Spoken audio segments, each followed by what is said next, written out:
係，大家好啊！咁今集係2025年最後一集嘅心路歷程啦。咁下一集咧就已經2026年啦。咁就祝大家新年快樂啦！咁就呢就係2025年12月31號嘅嘅YouTube 嘅片啦。咁就會講到點樣用呢個客戶數據嚟去睇呢個列車南下，同埋即係有唔同地方考試攞到駕駛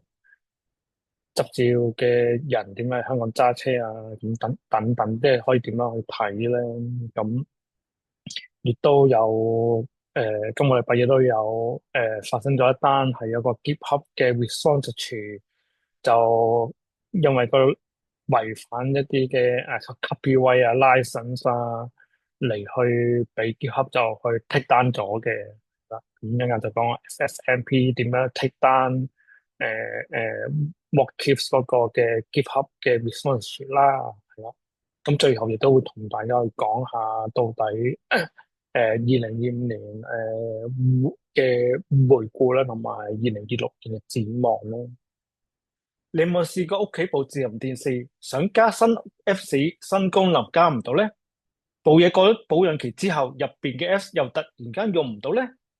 你又有冇試過屋企嘅智能家居產品想加新嘅 Apps 新功能加唔到呢？過咗保養期之後，部分嘅功能用唔到，智能家居又變咗智能垃圾呢？你諗下，你擁有呢一件嘅智能產品，但係你又冇權冇自由去改佢入邊嘅軟件，咁係咪公平呢？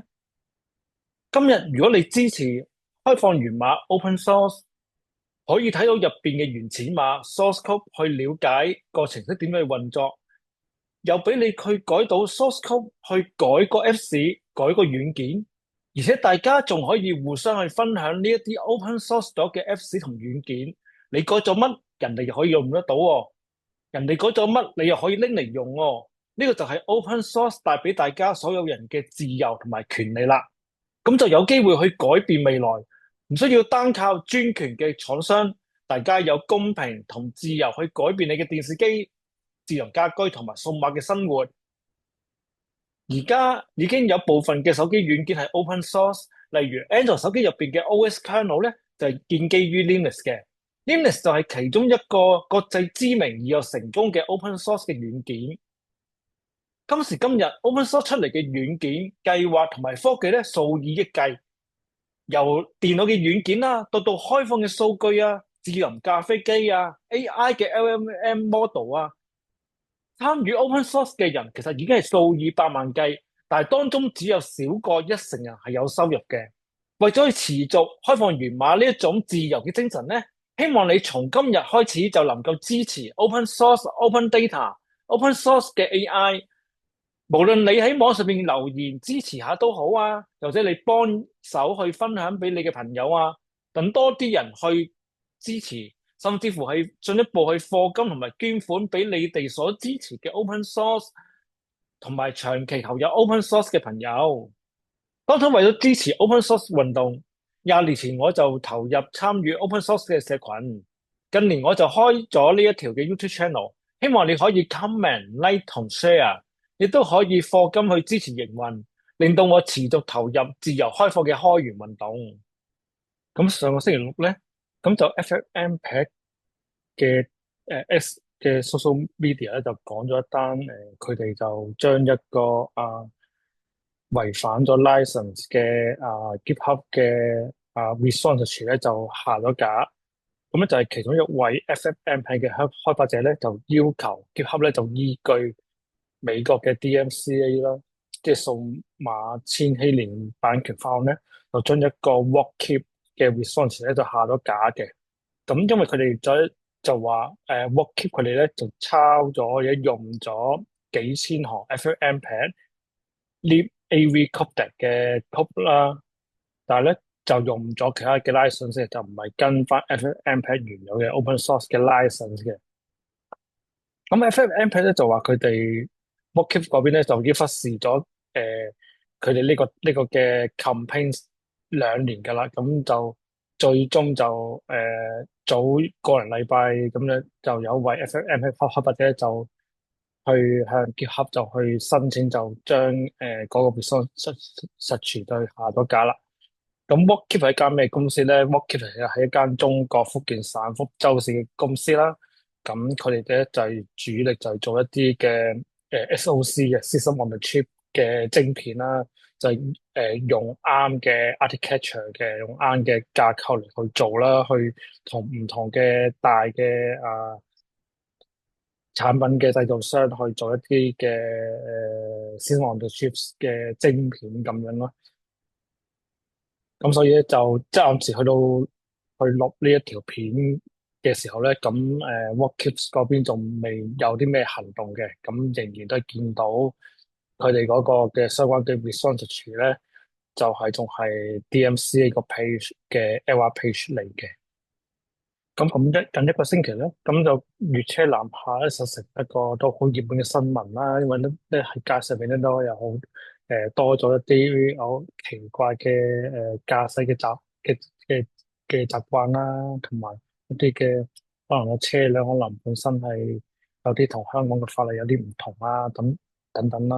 咁其實喺粵車南下之前咧，咁其實香港近年都多咗一啲奇怪嘅駕駛嘅司機嘅，咁比較常見啲，可能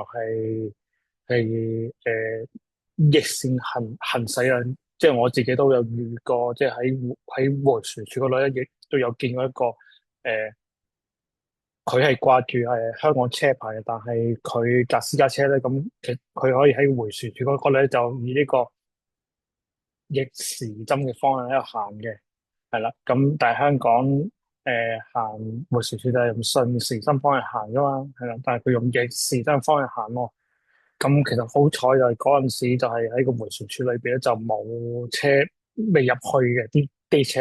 喺每一個路口咧咁啱有車想入去嘅時候咧，都係見到佢咁樣行，都係停咗喺路口嘅路啦，咁變咗就冇呢個意外發生啦。咁所以都好危險嘅，所以其實就有陣時咁。誒，咁喺開放數據方面咧，咁點樣可以睇得到相關嘅數據咧？係啦，咁我就有留意到就係誒喺個政府網站嗰度咧嘅開放數據啦，咁有一個統計數字其實都幾有趣嘅，就係即係換牌方面啊。即係用一個非考試方法去攞到呢個新簽發嘅香港駕駛執照啦。咁我見到就係2025年咧頭10個月啦，咁佢哋 average 咧都係去到6000幾張嘅駕駛執照咧，係經非考試方式去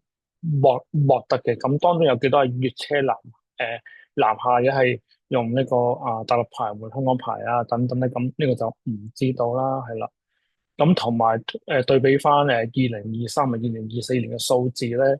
咁其實我見到就係即係亦都係由早2年嘅大約每個月係5、6千張駕駛執照係咁樣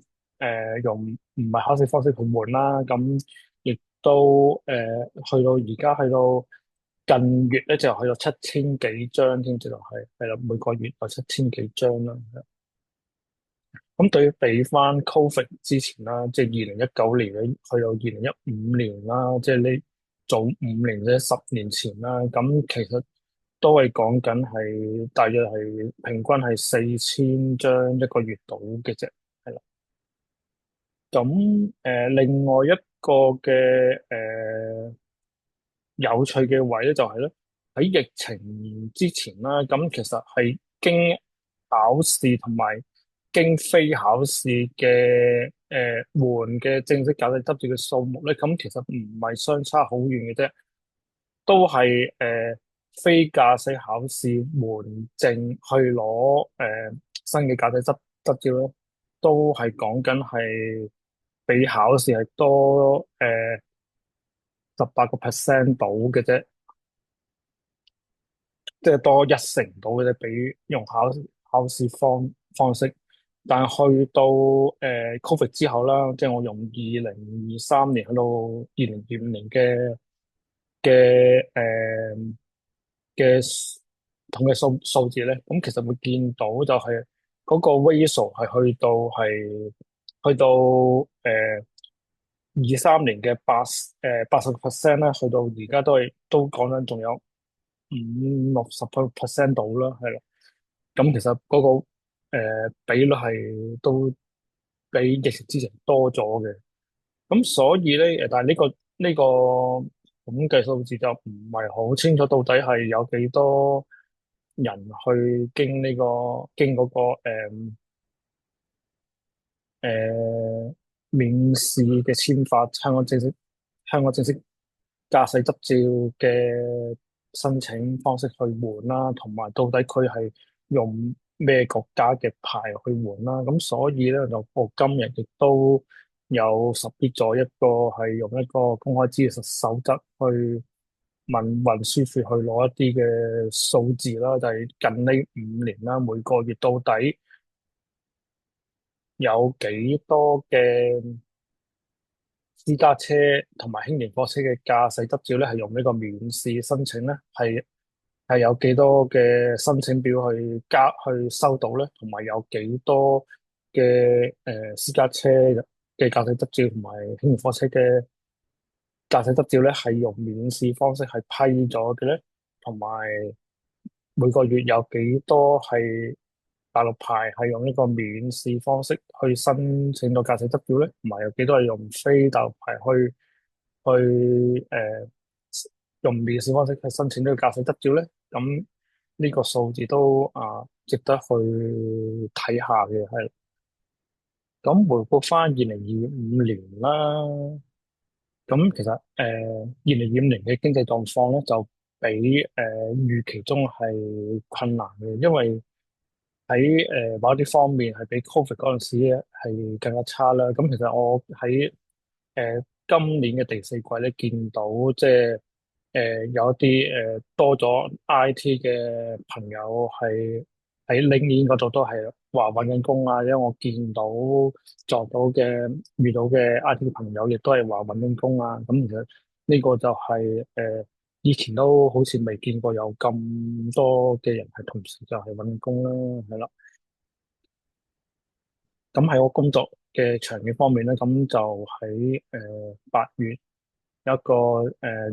搞緊 AI 嘅客戶完咗個 project 之後咧，咁其實都嗰、個市況都比較係靜嘅，所以都係喺呢個8月之後都係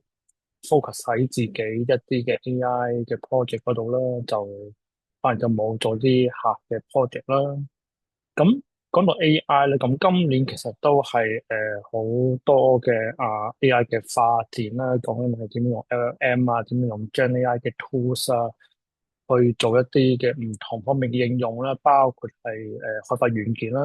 係啦，咁可以幫到軟件嘅開發咧，去縮短開發嘅時間啦，去提升嗰個生產力啦。但係咧，而家我哋用嘅 LLM model 咧，其實唔可以話就咁獨立去好可靠咁樣去做到一個嘅軟件嘅開發啦。咁其實都要去誒有一個軟件工程或者 IT 嘅知識嘅專業人士去用呢啲嘅 tools，去慢慢去用嗰個 point 嚟去 tune 翻嗰個軟件到底點樣開發啊，用啲咩方法啊，同埋即係好似我哋傳統我哋做一啲嘅軟件開發嘅時候咧，我哋有個叫peer 嘅做法啦，即係可能一個嘅開發者就寫 program 啦，一個開發者就負責去睇下到底嗰個 quality 嗰個開發出嚟嗰個 source code quality 都係點樣啦，咁樣咯，咁樣先至可以用由開發者去用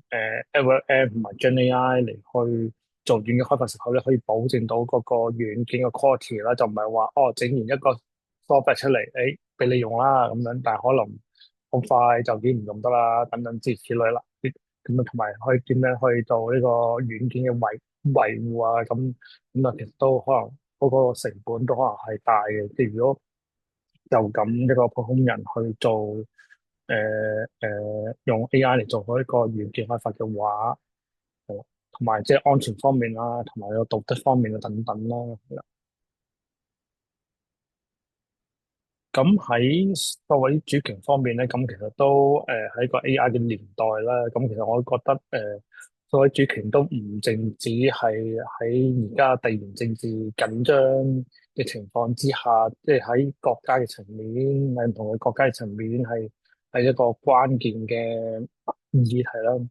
咁其實數碼主權咧，對於商業嘅企業啊，同埋個人啊，都好重要啦。咁我會覺得就係open source 開源軟件啊，open data 開放數據啊，open source AI model 啊，咁呢啲其實係提供咗一啲誒好 solid 好穩陣嘅解決方法啦。咁利用呢啲 open source 嘅同埋相關嘅方法，open data 嘅方法啊，嚟去讓唔同地方、世界各地嘅人去互相嘅合作咧，去減少佢對於某一個國家或者某一個嘅供應商嘅依賴啦，係啦。咁將 AI 嘅應用，其實每個月啊，每個禮拜都可能有啲新嘅玩法、新嘅tools 去大家去用啦。係，但係亦都係增加咗呢個數據嘅私隱啊，同埋即係你可唔可以控制到個數據咧？係啦。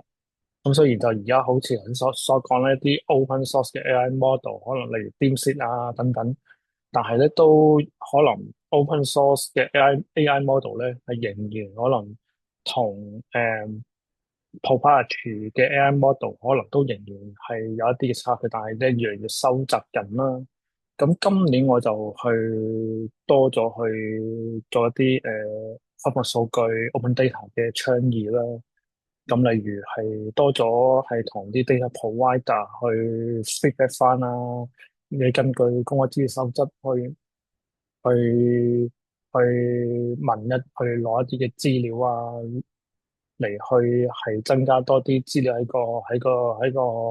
互聯網上面去流動啦。咁同埋今年亦都有啲唔同嘅 cloud service 啦嘅輕機事件啦，一啲停頓事件啦。咁例如可能 Cloudflare 都令到我自己個 website 係可能差唔多有成大半日係冇咗 service 啊。咁其實會見到就係Cloud service 亦都有佢嘅風險喺度啦。咁其實呢啲嘅事件亦都強化咗係用一啲嘅 hybrid cloud 嘅方式，一啲可能係公用雲嘅係自己私有嘅 server 去結合嚟去做一啲嘅 cloud service 啦。咁其實未來嘅 AI 應用亦都可能係需要一啲呢啲唔同嘅架構，即係有可能 public cloud、有 private cloud、private AI、private AI 嘅 systems 嚟去互相去做一啲唔同嘅 service 啦，咁嚟去提升呢個嘅數碼主權啦。咁我亦都係一直都倡議同埋即係貢獻一啲 open source 嘅 project 啦，去推動一啲open data 嘅運動啦，同埋推動open source AI 嘅倡議啊。咁我嘅 open source project 喺個 GitHub 上邊亦都有一堆喺度啦，咁歡迎你喺我嗰個 GitHub page 嗰度去 sponsor 啦。咁就喺信仰方面啦，咁今年年尾嘅時候咧，咁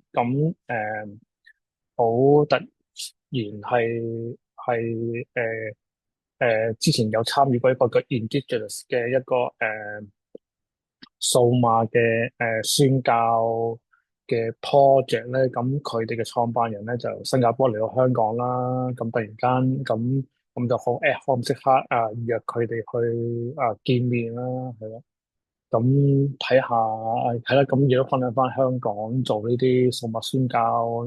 嘅困難啦，同埋亦都睇下佢哋喺其他地方有啲佢所知有啲咩嘢做緊啊，或者佢哋有啲咩做緊啊，係啦。咁展望2026啦，咁就都係個世界個社會都係比較唔穩定啊，經濟啊、政治啊、科技都有好多唔明朗嘅因素繼續啦。咁所以都係好好用翻我哋自己每個人擅長嘅嘢去預備翻自己啦，係啦，咁繼續去為呢個社群啦，為個全球社會去做一啲嘅正面嘅貢獻啦。咁呢個就係2026，即係我見到嘅希望啦。咁如果你有興趣交流下人生方面啊、科技方面啊、信仰方面啊、你啲生意方面，亦都好歡迎你聯絡我啦，係啦。咁亦都可以經過 buy me a coffee 去請我飲杯咖啡咁樣亦都得嘅。今集心諗嘅前咧就去到呢度啦，咁下一集2026年再見啦，咁祝大家新年快樂啦，拜拜。